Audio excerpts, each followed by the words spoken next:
Hello বন্ধুরা, আজ জানবো আমরা বাংলাদেশের সেনাবাহিনী সম্পর্কে, যেখানে থাকবে সৈনিক থেকে জেনারেল পর্যন্ত কে কত বেতন পেয়ে থাকেন, এছাড়াও কত বছর পর তাদের প্রমোশন হয়ে থাকে এবং তাদের দায়িত্ব কি, সব জানা যাবে আজকের এই ভিডিওতে। 1. সৈনিক।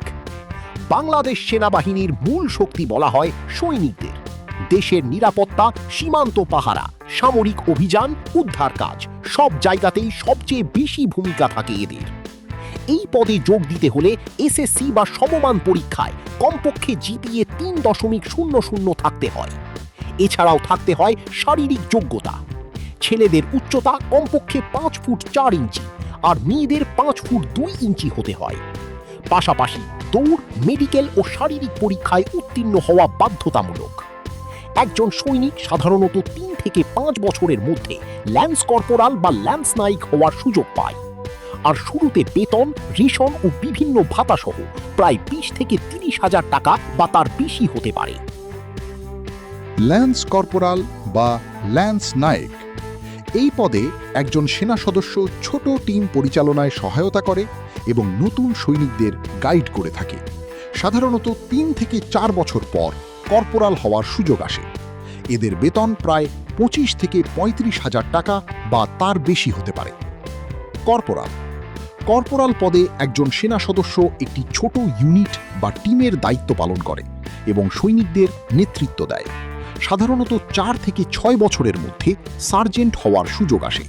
এদের বেতন প্রায় 30 থেকে 40 হাজার টাকা বা তার বেশি হতে পারে। সার্জেন্ট। সৈনিকদের সরাসরি নেতৃত্ব দেওয়া এবং মাঠ পর্যায়ে কঠোর ট্রেনিং পরিচালনা করাই সার্জেন্টদের প্রধান কাজ। দীর্ঘ অভিজ্ঞতা ও সামরিক পরীক্ষায় ভালো ফলের ভিত্তিতে উচ্চ পদে পদোন্নতির সুযোগ আসে। এদের বেতন প্রায় 35 থেকে 50 হাজার টাকা বা তার বেশি হতে পারে। Warrant officer. এটি সেনাবাহিনীর অত্যন্ত গুরুত্বপূর্ণ একটি সিনিয়র পদ।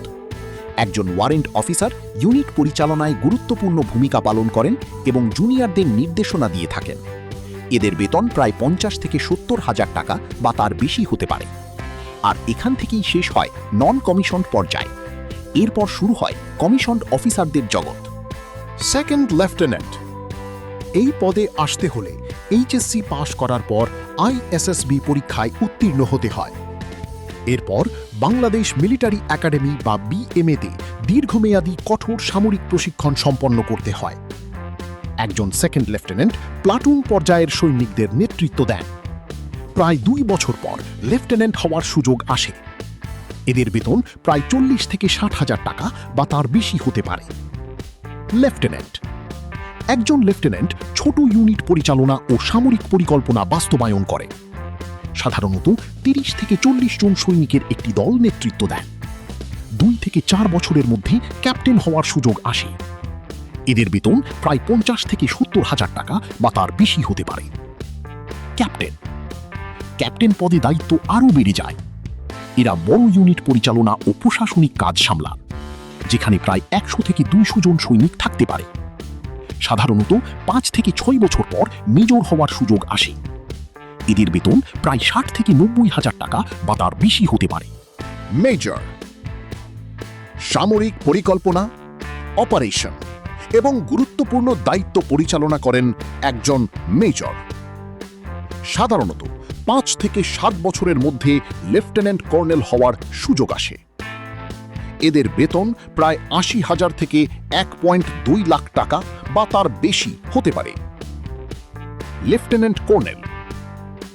একজন লেফটেন্যান্ট কর্নেল সাধারণত একটি ব্যাটালিয়নের নেতৃত্ব দেন, যেখানে প্রায় 800 থেকে 1000 সৈনিক থাকতে পারে।